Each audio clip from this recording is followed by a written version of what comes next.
ముఖ్యమంత్రి జగన్మోహన్ రెడ్డికి అత్యంత నమ్మిన బంటు ఆ ఎమ్మెల్యే.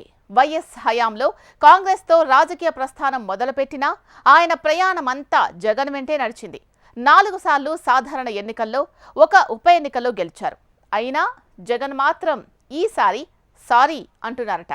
ఇంతకీ ఎవరా ఎమ్మెల్యే, ఏదా నియోజకవర్గం? గడికోట శ్రీకాంత్ రెడ్డి. ఈ పేరు కడప జిల్లా రాజకీయాల్లో ప్రత్యేకం. శ్రీకాంత్ తనకు అత్యంత సన్నిహితుడని, నమ్మిన బంటు అని స్వయంగా జగనే కితాబిచ్చుకున్నారు చాలా సందర్భాల్లో. 2004 ఎన్నికల్లో వైఎస్ రాజశేఖర రెడ్డి దగ్గర పట్టుబట్టి మరి శ్రీకాంత్ రెడ్డికి రాయచోటి టికెట్ ఇప్పించారు జగన్. ఆ తర్వాత 2009 ఎన్నికల్లోనూ కాంగ్రెస్ నుంచే గెలుపొందారు శ్రీకాంత్ రెడ్డి. ఇక వైఎస్ మరణానంతరం జగన్ కాంగ్రెస్ ను వీడి వైఎస్ఆర్ కాంగ్రెస్ పార్టీ ఏర్పాటు తర్వాత జగన్ వెంటే నడిచారు. కాంగ్రెస్ కు రాజీనామా చేసి ఉప ఎన్నికల్లో గెలిచి సత్తా చాటుకున్నారు. శ్రీకాంత్ హవా అక్కడితో ఆగలేదు.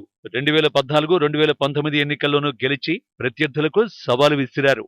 ఇలా మొత్తం 4 సాధారణ ఎన్నికల్లో, ఒక ఉప ఎన్నికలో గెలిచిన శ్రీకాంత్ రెడ్డికి ఈసారి సారీ తప్పదంటున్నారట జగన్. ఈ మాటే ఇప్పుడు కడప జిల్లా వైసీపీ రాజకీయాల్లో హాట్ టాపిక్ గా మారింది.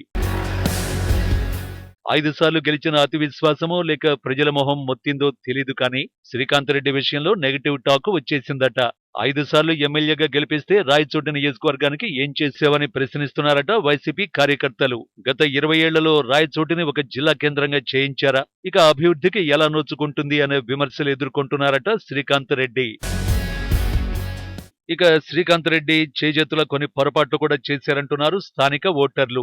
రాయచోటి నడిబొడ్డున ఉన్న ప్రభుత్వ కళాశాల మైదానాన్ని వక్ఫ్ బోర్డుకు అప్పగించడంపై ముస్లిమేతరుల్లో తీవ్రమైన వ్యతిరేకత వ్యక్తమవుతోందట.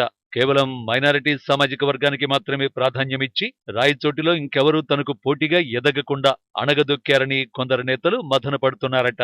ఈ అంశాలు గమనంలో ఉంచుకునే వచ్చే ఎన్నికల్లో శ్రీకాంత్ రెడ్డి పోటీ చేస్తే ఓటమి తప్పదని జగన్ భావిస్తున్నారట. అందుకే ఆయనకు ప్రత్యామ్నాయ ఏర్పాట్లు కూడా చేస్తున్నారట జగన్. రాయచోటికి చెందిన ఐఏఎస్ అధికారి ధనుంజయ రెడ్డిని రంగంలోకి దింపాలని జగన్ భావిస్తున్నట్టు సమాచారం. ధనుంజయ రెడ్డి రాయచోటికి చెందిన వ్యక్తి కావడం, నియోజకవర్గంలో ఆయన బంధుగణంతో పాటు ఐఏఎస్ అధికారిగా అందరికీ తెలిసిన వ్యక్తి కావడంతో ధనుంజయ రెడ్డి వైపై జగన్ మొగ్గు చూపుతున్నారట. మరి శ్రీకాంత్ రెడ్డిని తప్పించి ధనుంజయ రెడ్డిని దింపుతారా? ఎన్నాళ్లు తనతో కలిసి నడిచిన శ్రీకాంత్ రెడ్డికి నిర్దాక్షిణ్యంగా షేక్ హ్యాండ్ ఇస్తారా? ఈ విషయం తెలియాలంటే మరికొంతకాలం ఆగాల్సిందే అంటున్నారు వైసీపీ శ్రేణులు.